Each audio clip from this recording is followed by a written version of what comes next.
Bueno, lo primero, yo les voy a... Por suerte Fernando García me hizo una introducción de lo que voy a hablar y mis dos antecesores, que fueron José Luis y Fernando, creo que hablaron algunas de las cosas que creo que me van a permitir reafirmarlas.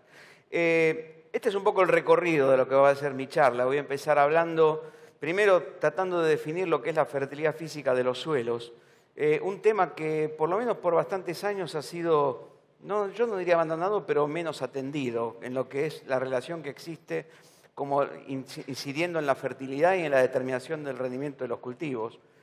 En segundo lugar, vamos a ver qué relación existe entre la fertilidad física y la eficiencia del uso del agua por los cultivos, entendiendo que el agua es quizá el principal recurso para la determinación del rendimiento. ¿Cuánto incide la fertilidad física en la generación de las brechas de rendimiento? Y vamos a terminar hablando entonces de un aspecto fundamental de la fertilidad física, que es la calidad de la estructura de los suelos y su relación con el manejo. Y finalmente vamos a tratar de terminar a hacer una serie de sumario y conclusiones. ¿Qué es la fertilidad física de los suelos? Bueno, los que han pasado por algún curso de física o qué sé yo lo habrán escuchado alguna vez. Pero en realidad uno podría decir que la fertilidad física de los suelos tiene que ver con dos grandes atributos. Uno que es el tipo, la estabilidad y la capacidad de regenerarse, eso se llama resiliencia, que tiene la estructura. Aclaro, llamamos estructura de suelo a la organización de las partículas, arena, limo, arcilla, la materia orgánica, en forma de unidades complejas que se llaman agregados. Dicho en términos de campo son los terrones. ¿Cómo se organiza esto? Y gran parte de mi charla ustedes van a ver que yo voy a tratar de poner foco en que no todos los agregados son iguales y qué significado tiene eso. Y la segunda gran cuestión, que creo que existe bastante más conciencia, es la profundidad de enraizamiento, es decir, qué capacidad de almacenar agua que tiene un suelo, que creo que hoy en día le estamos prestando bastante más atención. Lo que tiene que ver con el tipo, la estabilidad y la resiliencia, o sea, capacidad de regenerarse que tiene la estructura de un suelo, es lo que me va a definir parámetros esenciales de la fertilidad física, que es la capacidad de aireación de un suelo, es decir, la posibilidad de que las raíces respiren adecuadamente, cuánta agua me está reteniendo el suelo y la velocidad a la cual el agua se mueve, es decir, la conductividad hidráulica. Mientras que la profundidad de enraizamiento va a estar afectada, por un lado, por la presencia eventual de impedancias mecánicas o de napa freática, que como mostró recién Fernando, la napa puede ser algo tanto positivo, por la capacidad de captar recursos, o puede ser algo negativo cuando de alguna forma me está afectando la aireación de los cultivos. Esto está pasando mucho este año en lotes de campos que no son tan de loma, donde tenemos napas cercanas a la superficie. Bueno, ¿qué relación existe entre la fertilidad física y la eficiencia del uso del agua de los cultivos? ¿Por qué digo esto? Por suerte, José Luis Rotundo, al inicio de la charla de estas presentaciones, mostró muy bien cuáles son las distintas formas de medir eficiencia. Radiación, nitrógeno y una muy importante es el agua. Yo voy a poner una lupa importante en lo que es la eficiencia del uso del agua. Entendemos nosotros que tratándose de cultivos de secano que se abastecen de agua de lluvia, la eficiencia del uso del agua fundamentalmente tiene que ver con esta primera repartición. ¿Cuánto del agua de lluvia pasa a ser agua perdida hacia la izquierda y cuánto del agua es captada por el suelo y queda almacenada en el suelo? Y aquí tenemos una de las primeras incidencias donde podemos mejorar la eficiencia del uso del agua, tratando de captar más agua en los suelos. Fíjense ustedes que en la medida que nosotros minimicemos esas tres pérdidas, que son las pérdidas por escorrentía, es decir, el movimiento del agua en superficie, las pérdidas por evaporación, que son las pérdidas de agua a partir de superficies de suelo desnudo, y el drenaje profundo, es decir, las pérdidas de agua por debajo de la zona de absorción radical, vamos a lograr que la mayor parte de este recurso esencial pase hacia la derecha, que es el agua almacenada en el suelo. Y en este sentido debemos decir que la enorme difusión que tiene la siembra directa en la Argentina, más del 90% de los productores, según Pilo Giraudo, estamos casi en la totalidad en este momento, particularmente para soja, hace que manejemos residuos sobre el suelo, que es una de las formas que tenemos, por un lado, de minimizar las pérdidas por escorrentía y las pérdidas por evaporación. En ese sentido, esto tiene que ver con la generación de mulches o generación de residuos sobre el suelo, más los sistemas de siembra, y yo le agregaría las obras de tipo agrohidrológico que impiden que gran parte del agua pase a perderse por escorrentía. La otra cuestión tiene que ver con el agua almacenada en el suelo, y esto en parte tiene que ver con un parámetro que hoy por hoy no lo podemos afectar, que es qué capacidad de profundidad efectiva tiene un suelo. Y eso tiene que ver con la profundidad de un suelo, y es algo que como agrónomos o como productores es muy importante conocer los suelos que tenemos. Es decir, en qué medida tenemos en profundidad o no tenemos impedancias de mecánicas, como panes de arcilla, como presencia de toscas, que nos están afectando esta profundidad efectiva. Hoy por hoy podemos decir que en cultivos como soja, si estamos teniendo 1,5 metros o 2 metros de suelo libre, no estamos teniendo inconvenientes, pero en la medida que nos aparezcan planchas de tosca o suelos con una cantidad de arcilla muy importante por arriba de esa profundidad, evidentemente vamos a tener una limitante al tanque, entre comillas, de agua que tiene el suelo. La otra cuestión pasa por esa agua que está almacenada, poca o mucha. ¿Qué es lo que le pasa a esa agua? Bueno, ahí viene la segunda partición de la eficiencia del uso del agua, que una parte pasa el agua que es no extraída por los cultivos, y eso tiene que ver con la presencia de malezas. Tema importante, si no lo hay en este momento, ¿no? Con el tema de malezas resistentes. Evidentemente esto pasa por un efectivo control de malezas, un tema que yo no voy a hablar, va a haber otros especialistas acá. Nos queda finalmente del agua efectivamente que es extraída por los cultivos. En este sentido, parte de esta agua que es extraída por los cultivos pasa a ser en forma de producción de biomasa, y ahí tenemos una primera forma de eficiencia. Y finalmente, parte de esa agua que pasa a ser extraída por los cultivos en forma de producción de biomasa pasa a rendimiento en grano, donde aquí tenemos otra segunda forma de eficiencia que es índice de cosecha, de la cual les ha hablado José Luis Rotundo. ¿Dónde incide la fertilidad física en todo esto? Bueno, claramente el índice de cosecha, por lo menos hasta donde llega mi conocimiento, tiene poco que ver con la calidad del suelo, es un parámetro fisiológico, pero si estamos hablando de cuánta de esa agua extraída pasa a producción de biomasa, esto va a depender, entre otros factores que hablaron Fernando o José Luis, va a depender fuertemente también de cuál es la capacidad que tiene el suelo para que haya una adecuada exploración por las raíces, es decir, del volumen de suelo explorado por las raíces, y esto tiene mucho que ver con la calidad física del suelo.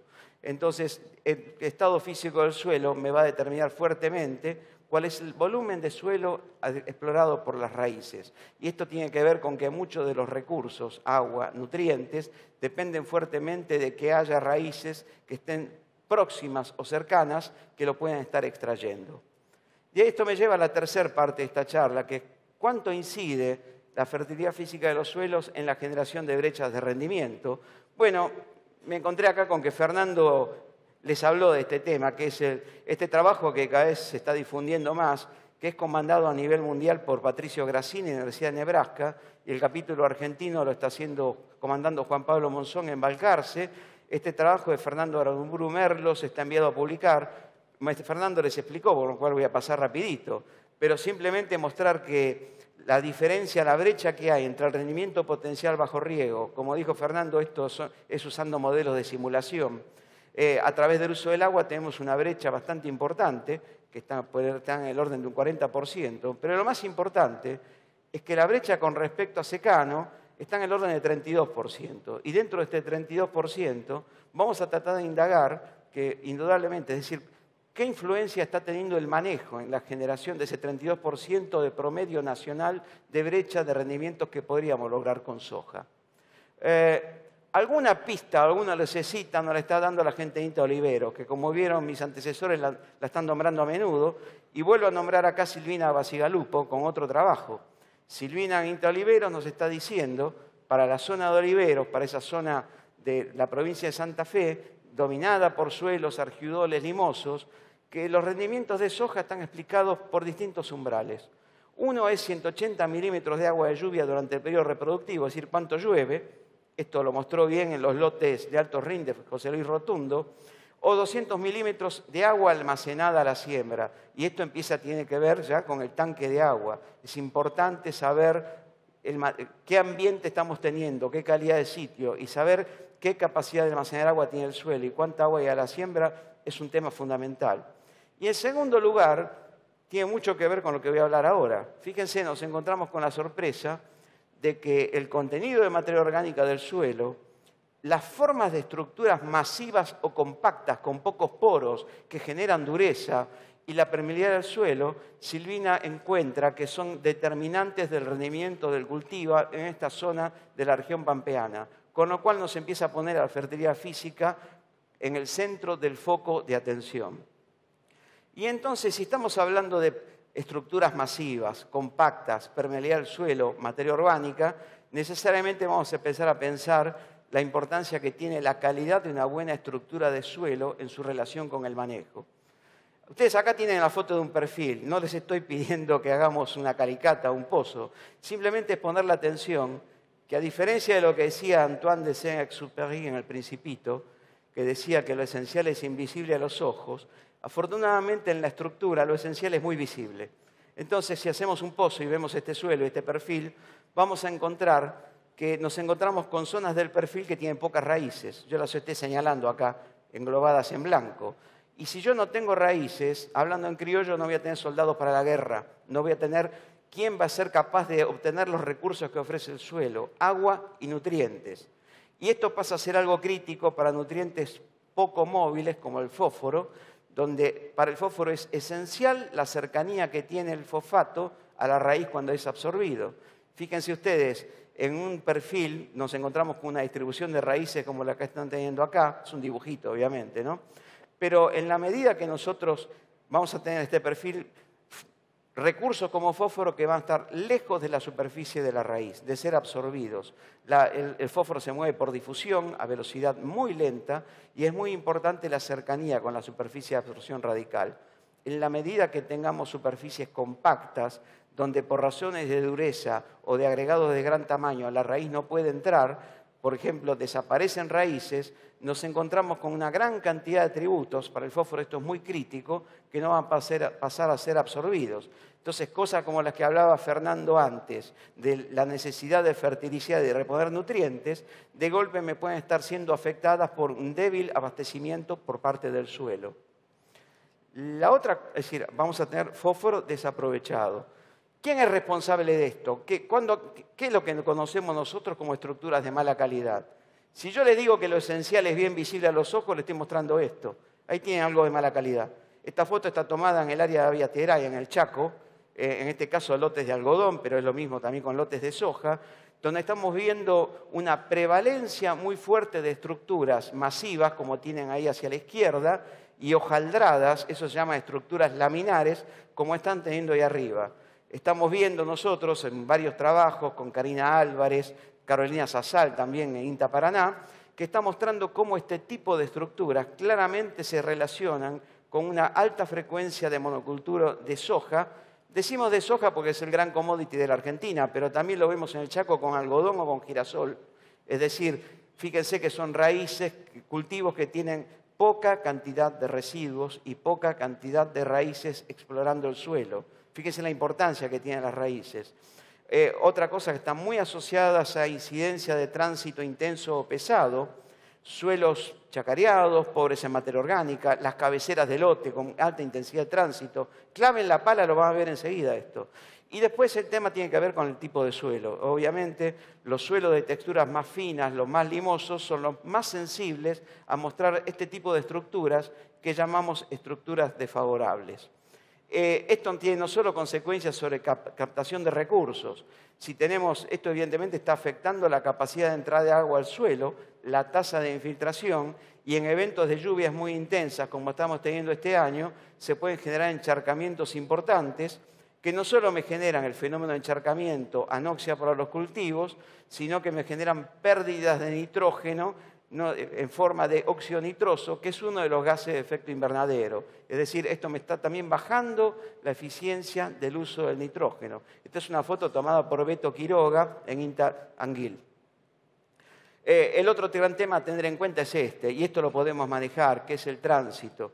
Cada vez es más importante qué estamos haciendo con las operaciones de cosecha. ya no tanto el pasaje del tractor, particularmente levantar un maíz con los rendimientos de hoy en día, que no están bajando de 12 toneladas por hectárea en lotes bien productivos, implica un tránsito de carros cargados de grano que me está generando huellado.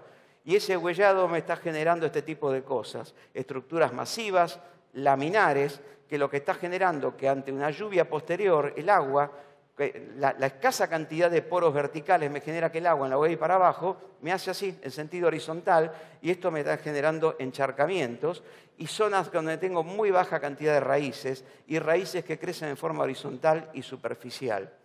Esta es una foto, ¿qué incidencia tiene esto sobre el cultivo de la soja? Bueno, obviamente, aquí tenemos una foto bien contrastante que me la facilitó un tesista mío, Guillermo Peralta, que está haciendo la tesis de doctorado conmigo, con Adriana Cantolic, y trabaja también con Rodolfo Gil, donde estamos viendo acá lotes de soja en lajita salta, qué pasa con soja en lotes con monocultura, con lotes compactados. Fíjense las hojas de escaso desarrollo, con muy escaso desarrollo radical, y cuando comparamos esos mismos lotes que vienen con rotación de maíz, es decir, presencia de gramíneas, donde tenemos que el efecto maíz está generando un efecto fotográfico importante y un mayor desarrollo. Es decir, estamos viendo ya un impacto muy importante en la calidad de sitio de la rotación de los cultivos, que entiendo que es un tema que va a hablar Miriam Barraco después. La otra cuestión, el otro tema importante es que esa presencia de zonas compactadas también me está afectando la capacidad de nodulación que tiene el cultivo. Si uno toma lotes compactados va a ver que la cantidad de nódulos y el desarrollo de los nódulos es muy pobre versus los lotes que vienen de buena calidad, donde ve lotes la nodulación importante, con lo cual esta compactación también me está afectando. La otra cuestión importante que es ese 60 o 66% del nitrógeno el cual me está abasteciendo el cultivo. ¿Quién me genera las estructuras de buena calidad? Bueno, evidentemente, como estoy viendo, la rotación con maíz, la presencia de gramíneas. Las gramíneas que son las especies que, a diferencia de la soja, del algodón, de la colza, tienen un sistema de radical fibroso, fasciculado, en forma de retículo, que me está cubriendo totalmente el suelo. Con lo cual, las estructuras de buena calidad me están siendo generadas por pasturas con gramíneas, rotaciones con maíz y sorgo. El sorgo es una especie muy importante en esto. La presencia de cereales de invierno. Uno ve fuertemente que los lotes que vienen en trigo-soja, como la calidad de la estructura es muy superior por la presencia de trigo. El trigo, por el solo hecho que se está sembrando a 17,5 en gran parte del país, y ese movimiento y la presencia de raíces me está generando, las raíces son perforadores, me generan bioporos que me mejoran la calidad del suelo. Hacer tránsito controlado, me parece, hay que prestarle mucha atención a este tema. No transitemos los lotes por cualquier lado. Bueno, conservar materia orgánica en los suelos y en general los suelos de textura franca, franco-arenosos, son más propensos a mostrar calidad de estructura superior. Para ir terminando, vamos a mostrar datos de un ensayo de Inta Villegas, donde estamos viendo qué está pasando con la calidad de las estructuras. Fíjense, acá esto está recién muestrado, es datos de la tesis de María Florencia Varela. Aquí hemos tenido la ayuda de Andrea Lardone para hacer todo esto, de gente de Villegas. No sé si Miriam después va a mostrar datos de este ensayo también, pero es un ensayo de cultivo de cobertura. Y es para mostrarles también a ustedes cuáles son los tipos de estructura. Fíjense ustedes que abajo yo les estoy diferenciando distintos tipos de estructuras. Yo diferencié en color rojo lo que llamamos las estructuras llamadas desfavorables o poco favorables. Esas estructuras de poco favorables son las llamadas estructuras masivas o estructuras laminares. Fíjense ustedes que mientras que las estructuras favorables son todos aquellos tipos de agregados de forma redondeada, lo que llamamos los gránulos, los bloques. Los sueleros los llamamos bloques subangulares, es decir, todo lo que tiende a ser en forma redondeada en el suelo quiere decir que es algo que tiene un origen más bien de tipo biológico. ¿Tá? Este origen de tipo biológico me está indicando algo de buena calidad. Fíjense, en un ensayo estamos mostrando un lote con suelo franco-arenoso en la estación experimental de Villegas que viene bajo monocultura de soja. Fíjense ustedes que ahí arriba lo que están viendo ustedes es una cantidad importante de estructuras desfavorables. Tenemos estructuras laminares, estructuras masivas, que son estructuras de mala calidad que me afectan una adecuada exploración del perfil por las raíces. Mientras que tenemos los otros 3 pisos que tiene esto separadito, vemos abajo una cantidad bastante importante de estructuras granulares, esa franja que estamos viendo abajo, y en el medio vemos los gránulos de algo de mayor calidad, ya los bloques, donde vemos que entonces como la monocultura de soja está presentando estructuras poco favorables. Si comparamos esto con lotes que vienen con cultivos de cobertura, en este caso coberturas de avena y soja en verano y cobertura de centeno y soja, simplemente vean visualmente cómo el manejo, particularmente para centeno, me está aumentando la cantidad de gránulos, que es la cantidad de estructuras favorables, ¿tá? Y cómo la presencia de estructuras desfavorables desaparece o es minimizada, simplemente con este manejo. Y lo que quiero destacar en esto, que es impacto de las gramíneas sobre el suelo, es decir, ese suelo. Un tema importante que quería destacar es que en general los suelos de la región pampeana se caracterizan una gran cantidad porque son suelos de texturas limosas o tienen arenas muy finas, con lo cual naturalmente cuando se empaquetan dejan poca porosidad de tamaño alto.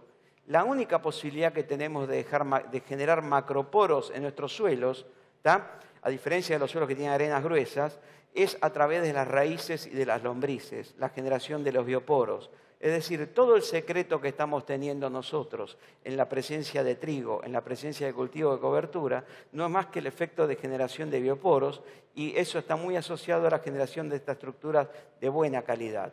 El otro ejemplo que tenemos nosotros es, fíjense ustedes, también en esa zona, hemos podido muestrear una pastura con 25 años de festuca. Miren qué diferencia terrible. Es decir, esto me está marcando cómo el manejo agrícola me disminuyó drásticamente la presencia de gránulos, eso que me permite una estructura de tipo friable, ¿tá? Pero comparemos los dos extremos, la festuca con la soja, y vemos cómo haciendo manejos con cultivo de cobertura, es decir, habiendo presencia de raíces todo el año y permanentemente y raíces vivas, cómo podemos llevar al suelo a un estado físico claramente mejor que con monocultura de soja. Es decir, esto nos está marcando fuertemente lo que está sucediendo con la baja incidencia o presencia de cultivo de cobertura o de trigo en los suelos de la región. ¿Qué relación existe entre el clima y la significancia de las limitantes físicas? Vino muy bien todo lo que mostraron Fernando y particularmente José Luis en todo esto, y particularmente en esta campaña. Esta campaña que estamos en un año niño, está lloviendo mucho. Y aquí más bien en la zona de suelos de textura fina, más que el problema obviamente de la falta de agua, el problema que estamos teniendo en algunos lotes es el encharcamiento, problema de anoxia en las plantas. En cuanto a los rendimientos, ¿cómo es afectado?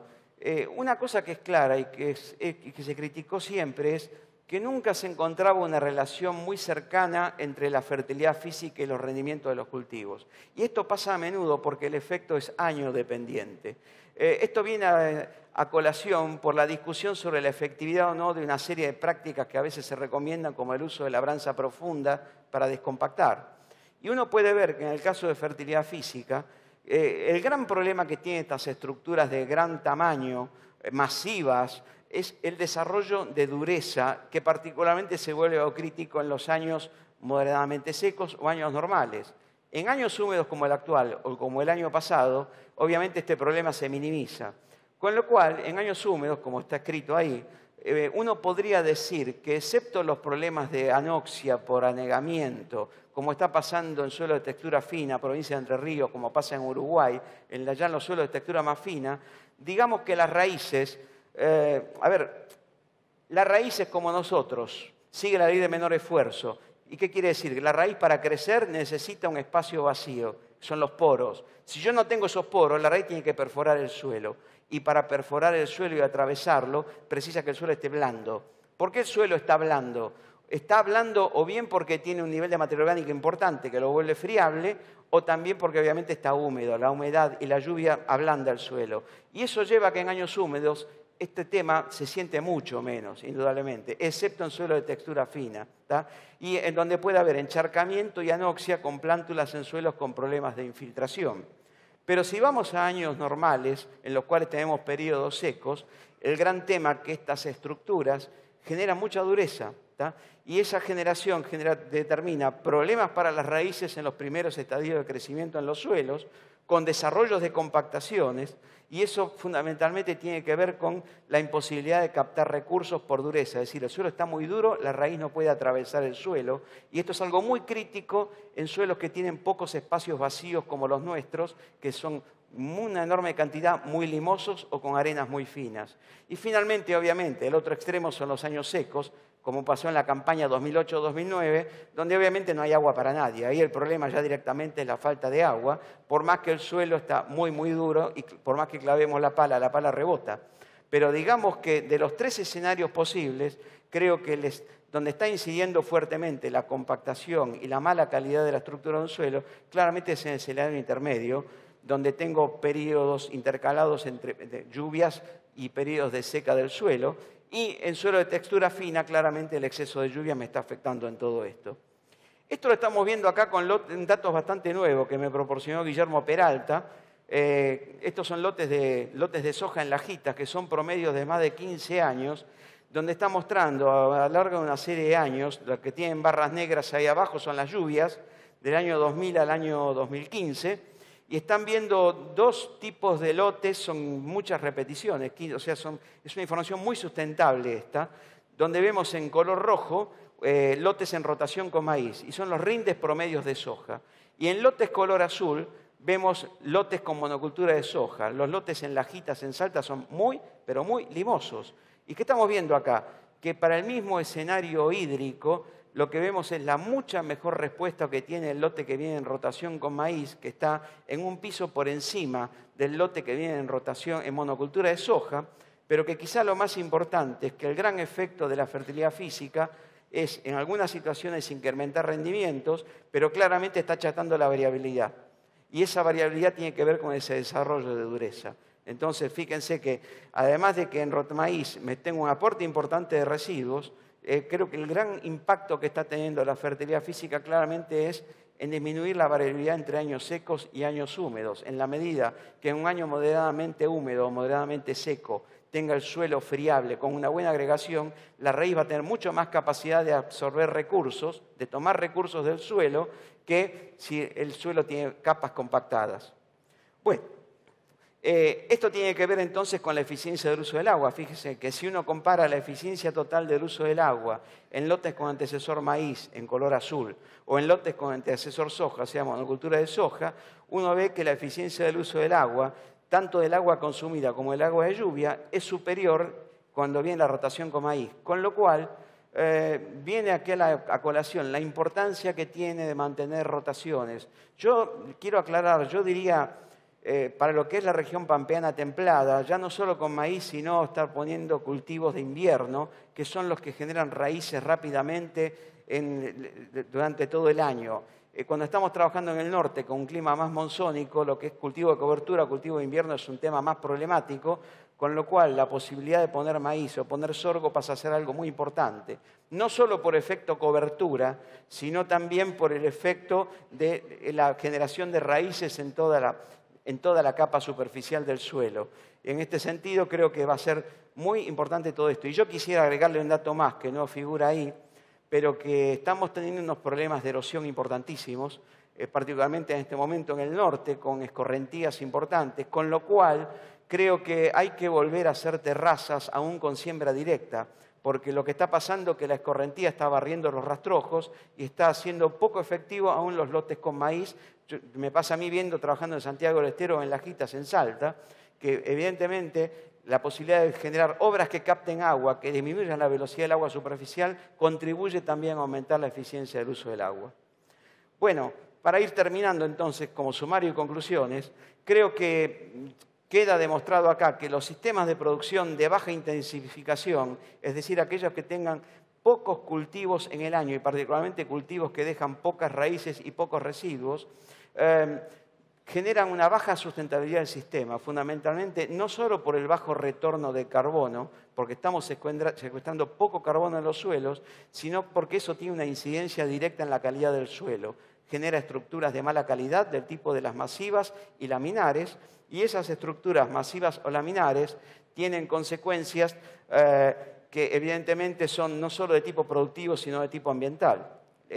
Este tipo de estructuras de mala calidad, por suerte, se regenera rápidamente con manejo, usando dobles cultivos, poniendo gramíneas, claramente, trigo, soja, cultivos de cobertura y gramíneas estivales como maíz y sorgo. Estas estructuras desfavorables, como dije, afectan claramente negativamente la distribución de raíces, la captación de recursos, y a su vez existe una relación entre esto y la generación de encharcamiento y las pérdidas gaseosas de nitrógeno, lo cual obviamente está afectando un servicio ecosistémico esencial que es la emisión de gases de efecto invernadero. Bueno, les agradezco la atención a todos y quedo disponible para cualquier pregunta. Gracias.